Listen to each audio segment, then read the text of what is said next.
네, 지난해 나라 살림 적자 규모가 87조 원으로 예산을 세울 때 내놓은 계획보다 29조 원 늘었습니다. 대규모 세수 펑크에 따라서 지출 규모를 크게 줄였는데도요. 재정 수지가 애초 목표보다 더 악화된 겁니다. 이와 관련해서 자세한 얘기 나눠보겠습니다. 나라살림연구소 이상민 수석연구위원 연결돼 있습니다. 안녕하세요. 예, 안녕하세요. 네, 지난해 나라 살림 적자가 87조 원을 돌파했다는 기사 오늘 계속해서 언론 매체를 통해서 나오고 있습니다. 이번에 네. 왜 이렇게 적자가 늘어났는지도 궁금하고요. 또 지금 정부의 재정 상황, 역대급 재정 적자 이야기 언급되고 있는데 어떻게 평가하고 계시나요? 예, 일단 87조 원이 너무 규모가 커서 감이 안 잡히시잖아요. 네. 예, 근데 87조 원이 어느 정도 되면은 그 코로나 때를 제외하고서는 그 20년, 21년, 22년을 제외하고서는 이 정도 규모의 적자가 난 적이 여태까지 역사상 한 번도 없어요. 그런데 이 우리가 국가재정 적자를 바라봐야 되는 그 원칙이 있습니다. 처음에 그 인트로 때 이 가정살림이나 마찬가지다 그런 말씀하셨는데 네. 사실 국가재정은 가정살림과 원칙은 전혀 달라요. 그러니까 가정살림 같은 경우는 수입이 늘면은 지출을 확대해도 되는 거고 소고기도 좀 사 먹어도 되는 거고 네. 수입이 줄면은 허리띠를 졸라매야 되는 거잖아요. 근데 국가재정 같은 경우는 사실 내수가 안 좋아서 세수가 안 좋을 때 오히려 지출을 늘려서 좀 경기를 부양하고 그리고 반대로 이 경기가 좀 너무 과열이어서 세수가 많이 들어온다.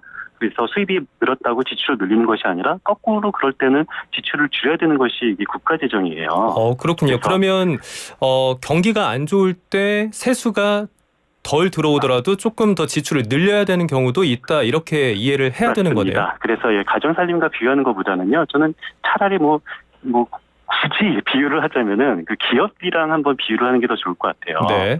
기업 같은 경우는 투자를 해야 될 때가 있다면은 나는 부채 늘리기 싫어. 투자하지 않으면 그 기업은 망하잖아요. 네네. 그래서 적절하게 투자할 필요가 있을 때는 적절하게 투자를 하고 공격적으로 투자할 때도 있고요. 그리고 시장 상황에 따라서 투자할 필요가 없다. 그럴 때는 좀 이제 기업 건전성을 지키기 위해서 투자를 덜 하고 이렇게 하는 것이 기업을 운영하는 원칙일 텐데요. 문제는 어떤 기업이 투자를 적극적으로 활발히 해서 좀 부채가 늘었다. 이것은 괜찮은 거잖아요. 네. 그런데 투자를 하나도 하지 않았는데 빚이 어마어마하게 늘었다. 이건 안 되는 거잖아요. 그렇죠. 예, 근데 작년에 적자가 많이 늘었다. 이거 자체가 문제가 아니라 작년에 우리나라가 적극적으로 투자를 해서 적절한 투자를 해서 빚이 늘었다면은 사실 그렇게 큰 문제는 아닙니다. 근데 문제는 작년에 과연 우리나라가 적절하게 투자를 했는지, 근데 투자를 하지 않았는데도 불구하고 빚이 늘었기 때문에 우리가 문제가 있다라고 말을 할 수가 있는 겁니다. 그러면 전문가의 입장에서 보실 때는 쓸 때는 써야 되는데 제대로 쓰지 않았음에도 불구하고 좀 적자가 늘은 부분이 있다라고 보시는 건가요? 그렇죠. 일단 작년 우리 2023년도 그 국가 총지출 규모가 22년도보다 70조 이상 덜 썼어요. 네. 그래서 지출을 이렇게 덜 쓴 이유는 당연히 이 정부는 우리는 이 적극적인 재정 지출을 통해서 재정의 책임성을 확보하겠다라고 말하는 것이 아니라 우리는 그냥 지출을 좀 줄여서 재정 건전성을 달성하겠다라는 것이 이 정부의 어떤 재정 철학이잖아요. 네. 그래서 실제로 이 재정 지출을 작년은 재작년보다 한 70조 원 정도 줄였었는데 이렇게 70조 원 정도 줄여서 투자를 적극적으로 하지 않았다면은 문제는 투자를 안 한 거에 대한 단점은 생기지만 이렇게 지출을 줄였다면은 재정 건전성은 확보가 되어야지 되는 거잖아요. 네. 예, 그런데 안타깝게도 지출은 70조 원 정도를 줄였는데 수입도 줄어든 겁니다. 수입도 이 작년에 너무 한 50조 원 이상 재작년보다 줄어들어서 그렇기 때문에 결과적으로 이 적자가 너무 크게 확대가 된 것이 가장 큰 문제인 거죠. 네, 허리띠는 졸라맸지만 재정 건전성은 확보되지 않았다라는 설명을 해주셨는데 예, 정확한 요약입니다. 네, 이게 과거에도 여러 번 지적됐지만 이번에도 좀 세수를 예상하는 과정에서 너무 낙관적으로 본 게 아니냐라는 이야기가 나왔어요. 그래서 재정 당국의 세수 추계 능력에 혹시 문제가 있는 게 아니냐라는 비판의 목소리가 나오고 있는데 이 부분에 대해서는 어떻게 보세요? 그렇죠. 일단 작년에는 국세 수입이 우리 재정당국이 예측한 것보다 56조 원 덜 수입이 덜 거쳤어요. 네. 그것을 보면은 세수 추계 능력에 문제가 있다라는 것은 이건 팩트인 거고요. 근데 문제는 사실 예측하는 것은 쉽지 않아요. 우리 주식쟁이들이 하는 격언이 있거든요. 무슨 네. 소리냐면은 어떤 격언이 있냐면은 예측 실패는 용서해도 대응 실패는 용서하면 안 된다라는 유명한 격언이 있어요. 네네. 예측은 굉장히 어려운 거잖아요. 그래서 만약에 재정당국이 예측을 잘못해서 그 어려운 예측을 실패해서 뭐 56조 원 결손이 났다. 그렇다면은 우리는 좀 이해의 여지가 있습니다. 다만 대응을 잘못해서 56조 원 결손이 났다라는 것은 이것은 좀 문제가 있다라는 거거든요. 네. 안타깝게도 제가 보기에는 예측 실패가 아니라 저는 대응 실패다라고 생각을 하고 있는데요. 왜냐하면은 세수 예측을 제대로 할 수 있는 방안은 이미 나와 있어요. 예를 들어서 추계 모델을 공개한다던가 네. 아니면은 이 세수 그 예측하는 시점을 국회 이 현재는 제공하는 시점이 7월 말 기준으로 예측을 하거든요. 네. 7월 말에 다음 해 세수 예측을 하는 것은 상대적으로 어려운 일이잖아요. 그런데 국회에서 예산 논의가 충분히 활발히 이루어지고 한 11월 말 기준으로 다시 내년도 세수 예측을 저는 롤링 포캐스트라고 표현합니다만 좀 세수 그 예측 모델을 좀 업데이트를 해서 네네. 11월 말에 업데이트를 하면은 내년도 세수 예측을 완전히 굉장히 쉽게 할 수가 네. 있다라고 저는 오랫동안 주장하고 있는데 네. 이 방법만 쓰면은 세수 예측을 잘할 수가 있는데 왜 재정당국이 이 방법을 안 쓰는지는 저는 도저히 이해가 안 갑니다. 그렇군요. 그러니까 다음 해에 대한 예측을 제대로 하는 것이 아까 말씀하신 그 대응이라는 건데 그 대응이 제대로 안 맞습니다. 됐다라는 거죠. 그렇죠. 우리가 이 재정당국은 꼭 7월 말 기준 재정 자료를 가지고 내년도 예측을 하는데 어차피 국회에서 내년도 이 예산안이 통과가 되는 것은 12월 2일까지거든요. 헌법상. 네. 그렇다면은 12월 2일 날 통과가 될 거면 근데 12월 2일도 지키지 않잖아요. 우리가 모두가 알지만 뭐 한 12월 중순 때나 통과가 되는데 그럴 거면은 어차피 11월 말에 이 재정 데이터를 업데이트해서 다시 새롭게 예측을 할 수가 있어요. 네. 이 방법만 쓰면은 세수 예측을 굉장히 맞출 수가 있는데 왜 이 방법을 안 쓰고 고집을 하는지 저는 도저히 이해가 안 갑니다. 네, 그렇군요. 자, 그럼 지금 같은 추세 속에서 경기 둔화가 계속해서 이어진다면 올 한 해도 또 적자가 많이 늘어날 걸로 보이는데 올해는 얼마나 늘어날 것으로 예상하고 계시나요? 저는 예상을 하진 않습니다. 저는 예측을 하진 않고요. 뭐 예. 정치 평론하시는 분은 예측을 용감하게 하시는데 이 경제하는 분들은 예측을 잘 안 하는데 문제는 예측을 할 필요가 없다라는 게 더 문제예요. 이게 무슨 소리냐면은 네. 올해 세수가 그 본 예산에 예측한 것보다 세수가 덜 들어올 수도 있고 더 들어올 수도 있겠죠. 둘 중에 네네. 하나겠죠. 그런데 만약에 덜 들어오지 않는다 하더라도 올해 목표치 그 재정 적자 규모가 이미 92조 원이거든요. 네. 이미 목표대로 세수가 그대로 들어왔다 하더라도 올해 재정 수진 그 적자 규모가 92조니까 작년보다 훨씬 더 늘어나는 것이 올해 목표예요. 그러니까 목표가 달성돼도 마이너스 92조인 상황에서 네네. 과연 목표가 달성될지 안 될지 이 그 논의는 조금 저는 제가 보기에는 약간 한가한 논쟁인 거고 네. 목표가 달성된다 하더라도 올해 목표치 자체가 이 관리재정수지 적자 규모가 마이너스 92조 원입니다. 굉장히 재정 건전성이 안 좋아지는 거죠. 그렇군요. 자, 그래서 일각에서는 이미 확장적 재정 정책을 언급하고 있습니다. 감세 기조를 재검토하자면서 좀 세금을 더 걷어들이자 증세에 대해서 네. 언급하고 있는데요. 이 증세 논의가 이제 불가피한 상황까지 온 건가요? 저는 뭐 증세까지도 바라지 않고요. 네. 지금 현재 이 앞으로 그 계획된 예견된 주장하고 있는 감세 정책들이 있어요. 네. 그러니까 지금 현재도 이렇게 세수가 이 재정 적자 규모가 목표가 달성이 돼도 92조인 상황에서 네네. 앞으로 더 세금을 깎아주겠다라고 이번 총선 때 많은 공약들이 나왔거든요. 네네. 총선 때 이런 좀 포퓰리즘식의 감세 공약만 철회하는 것부터 시작을 해야 된다고 생각합니다. 그 철회해야 된다라고 생각하는 것 중에 하나가 혹시 금투세 문제도 들어있나요? 예, 그렇죠. 그러니까 금투세라는 것은 금융 투자에 소득이 생겼을 때 세금을 내자라는 거거든요. 간단하게 말해서. 네. 그러니까 이것은 생각해보면 너무도 당연한 게 우리가 근로소득자들 아니면 자영업자들 소득이 생기면 뭐 어떻게 됩니까? 세금을 내죠. 너무 당연한 네, 그렇죠. 거죠. 예, 그런데 주식을 투자해서 소득이 생기면은 현재 우리나라 법에 따르면은 세금을 내지 않아요. 우리 세금의 제1원칙은 네. 소득이 있는 곳에 세금이 있다라는 것이 세금의 제1원칙인데 현재는 근로를 제공하고 사업을 하고 열심히 일해서 번 소득에 대해서는 세금을 당연히 내지만 주식을 투자해서 생긴 소득에 대해서는 세금을 내고 있지 않고요. 네. 그것은 뭐 글로벌 스탠다드에서 개념으로 봤을 때 굉장히 이상한 거죠. 왜 주식 투자해서 돈을 벌었을 때 우리는 그 소득에 대해서 세금을 내지 않는다라는 뭐 선진국 중에서는 우리나라 말고는 별로 찾아보기 어렵고요. 네. 그래서 여야가 합의를 해서 이 금융 투자, 주식을 투자해서 뭐 펀드를 투자해서 소득이 생기면 거기도 세금을 내자라는 굉장히 상식적인 법이 통과가 됐습니다.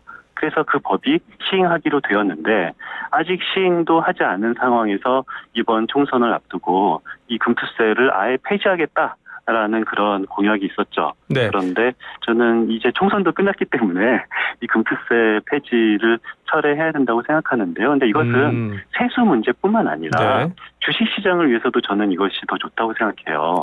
이게 세금이 만약에 예.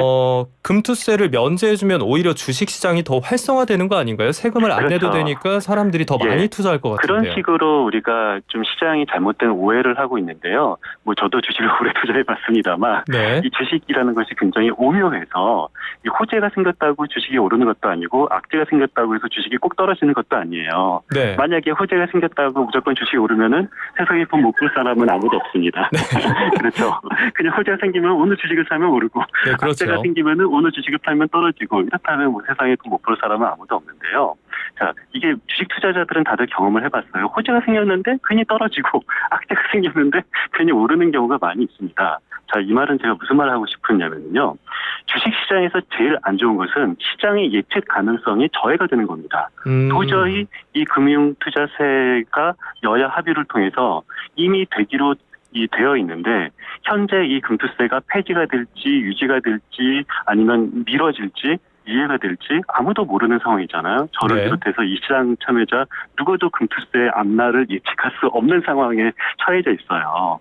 주식시장은 이렇게 예측 가능성이 저해되는 것을 가장 싫어합니다. 아, 불확실성이 가장 큰 저해 요소가 된다라는 맞습니다. 말씀이시고 원래 네. 기존의 금융투자소득세라는 게 주식으로 5천만 원 이상을 벌면 20%의 세금을 매긴다는 것이고 예, 또 3억 원 이상 벌게 되면 25%의 세금을 물린다라는 거였는데 맞습니다. 1월 달에 이제 개장할 때 윤석열 대통령이 이 금투세 폐지를 공언을 했어요, 이미. 예, 그래서 폐지가 되면 한 연간 1조 5천억 원 정도 세수가 감소될 걸로 예상이 되고 있는데 그러면 예. 지금 이 시점에서 총선이 끝났으니까 우리가 금투세 폐지에 대해서 다시 한번 고려해보자라고 한다면 또 다른 혼란이 야기되지 않을까요? 아니죠. 지금 현재 현행법에 따르면은 금투세는 이 시행이 되게끔 되어 있어요. 여야 합의를 통해서 이미 금투세는 시행되기로 다 공표가 됐고 이 시장 참여자들도 금투세는 하겠구나라고 생각하고 있고 그리고 증권회사도 금투세를 시행하기 위해서 굉장히 많은 행정적인 그런 투자를 하고 있는 중이에요. 네. 하고 있는 중에 갑자기 이 대통령께서 이 금투세를 폐지하겠다라고 하고 그리고 금투세 폐지가 될지 안 될지 모르는 상황에서 이 증권회사 입장에서도 이 금투세 관련된 행정 투자를 해야 될지 말아야 될지 굉장히 지금 시장의 예측 가능성이 저해된 상황이거든요. 네. 그렇다면 이미 여야 합의를 통해서 통과된 법이 있는데 그 법을 그대로 시행하겠다라고 말해서 시장의 예측 가능성을 확실히 높이는 방법이 필요한 거죠. 네. 자, 그러면 이제 조세를 늘릴 방법이 있을지에 대한 고민도 필요할 텐데요. 예, 그 조세를 늘리는 방향보다는 지금 오히려 이 뭔가 예산을 사용하게 될 수밖에 없는 그런 공약들도 계속해서 총선 예. 그 기간 중에 많이 제시가 됐어요. 특히 맞습니다. 야당 같은 경우에 총선에서 민생회복 지원금을 띄웠는데요. 이게 예. 뭐 이재명 대표 같은 경우에도 1인당 25만 원씩 지역 화폐로 제공을 하겠다. 이게 예. 만약에 실행이 된다면 한 약 13조 원 정도의 재원 규모가 추산이 되는 거거든요. 예. 이걸 국채 발행이나 추경 등으로 마련할 수 있다라고 얘기를 했는데 이게 예. 실제로 13조 원 마련이 가능할까요? 예산은 정치다라는 말이 있어요. 그러니까 이것은 뭐 행정적으로 불가능한 건 아닙니다. 예. 13조 원이라는 것은 13조 원 추가 국채 발행을 하면 13조 원은 마련이 되는 거예요. 그런데 이 13조 원을 마련하기 위해서는 추가 국채를 발행할 수밖에 없다라는 것은 확실한 거죠. 그렇다면은 우리는 국민들이 과연 13조 원 행정지원금을 하기 위해서 13조 원의 그 추가로 국채를 발행을 하는 것이 이것도 어쩔 수 없이 불가피하게 우리가 13조 원의 추가 국채 발행을 이 국민들이 동의를 해 주어야 되는 것인가라는 어떤 정치적인 자기의 어떤 정치적 입장에 따라서 선택을 하는 것이 이 예산은 정치다라는 의미인 거고요. 네. 이것이 행정적으로 가능하냐 불가능하냐라는 이런 전문가한테 이것이 그 가능하다 불가능하다라고 말을 할 수 있는 것은 아니고요. 이것은 정치적으로 국민들이 이 동의를 해줄 수 있으면 하는 거고 아니 이 돈을 뿌리기 위해서 13조 원의 국채를 추가로 발행해야 되나 이것이 동의가 안 되면 못하는 겁니다. 그래서 이것은 국민들 합의를 통해서 할지 말지를 결정해야 되는 거죠. 네, 그렇군요. 자, 그런데 최근 여야가 또 뜻을 같이 한 것도 하나 있습니다. 예비 타당성 조사 면제 기준 완화에 관련된 건데요. 예. 이 부분에 대한 의견도 좀 여쭤볼게요. 예타 예. 면제 기준을 현재는 총 사업비 500억 원에서 앞으로 1,000억 원으로 완화하는 내용의 법안이 국회 소위를 만장일치로 통과했습니다. 맞습니다. 네, 이것과 관련해서 나라 살림 괜찮을지에 대한 또 의문이 제기되고 있어요. 이렇게 예. 완화해줘도 되느냐? 이 부분에 예. 대해서는 어떻게 보시나요? 그러니까 이 예비 타당성 조사가 때문에 어떤 지역에 필요한 그런 공약이나 지역에 필요한 사업이 안 된다라고 정치권이 굉장히 좀 엄살을 피는 부분이 있어요. 네. 그런데 그 예비 타당성 조사는 전문가들이 하는 거거든요. 근데 저는 계속 강조하지만 예산은 정치이기 때문에 네. 만약에 전문가가 예비 타당성 조사를 했을 때 사업성이 없다라고 판단하더라도 정치인들이 그 지역 주민들의 어떤 동의를 구해서 자기의 정치적인 책임을 걸고 그 사업을 진행할 수도 있는 겁니다. 이것을 못하는 거가 아예 이 배제된 것은 아닌 거거든요. 네. 그렇다면 저는 정치인들이 나는 예타를 통해서 이 사업에 이러이러한 문제점이 있다는 것을 드러났다 하더라도 네. 나의 정치적 책임을 걸고 이 사업을 하겠다라고 말하면은 책임을 지는 정치인이 되는 거예요. 네. 근데 책임을 진다라는 것은 이 말 그대로 이 잘 되면은 재선을 하는 거고 안 되면은 이 낙선하는 그런 정치적인 책임을 지는 거잖아요. 그런데 아예 예비 타당성 조사 자체를 하지 않는다면은 이 사업이 어떤 경제적 문제가 있는지조차 우리는 지역 주민들이 알 수가 없는 거거든요. 네. 그래서 저는 이 사업을 어떤 정치적인 책임을 지고 할 수도 있고 안 할 수도 있다고 생각은 합니다만 예타 자체를 안 한다라는 것은 판단의 근거 자체가 없어진다라는 의미인 거죠. 판단의 근거 자체를 아예 확인할 수 없게끔 만드는 것이다. 그렇죠. 라는 말씀이시고요. 맞습니다. 자, 시간 관계상 마지막으로 짧게 한 가지만 더 여쭤보겠습니다. 예. 그 앞서 지방자치단체랑 교육청들이 좀 해픈 씀씀이가 문제가 돼서 정부가 지방에 내려보내는 교부금을 줄인다고 이렇게 얘기를 했어요. 그래서 70조 원 넘게 총 지출을 깎았는데 이 부분에 대해서는 어떻게 보고 계시나요? 정확히 말하면 정반대고요. 그 지자체와 교육청의 해픈 씀씀이가 문제가 된 것이 아니라 네. 교육청과 지자체가 있는 돈은 쓰지 않고 그대로 놀리고 있는 것이 문제가 돼서 깎인 겁니다. 그렇군요. 아예 정반대인 거죠. 그러니까 지자체와 교육청이 그 교부세나 교부금을 통해서 중앙정부가 지급한 돈을 적극적으로 행정 서비스와 교육 서비스로 제공을 해야 되는데 그렇지 않고 기금에 놀고 있는 돈이 이게 좀 있다. 어차피 기금에 놀릴 거면은 돈을 안 주겠다라는 식으로 해서 깎은 건데요. 그런데 이제는 23년도 세수 결손이 있고 24년도에도 세수가 안 좋아져서 네. 과거에 놀고 있었던 돈은 이제는 거의 해소가 됐거든요. 네. 이런 상황에서 과거에는 돈이 놀고 있을 때는 돈을 깎는다라는 것이 나름대로 어떤 합리적인 이유가 될 수도 있다고 저는 생각합니다만 현재 상황에서는 이거는 맞지는 않는 상황입니다. 그렇군요. 앞서 말씀해 주신 것처럼 적절하게 쓸 땐 써야 되는데 제대로 쓰지 않고 있었던 돈을 깎은 것이다라는 추가 설명을 해 주셨습니다. 네. 자, 오늘 말씀 감사합니다. 예. 네, 지금까지 이상민 나라살림연구소 수석연구위원과 함께 이야기 나눠봤습니다.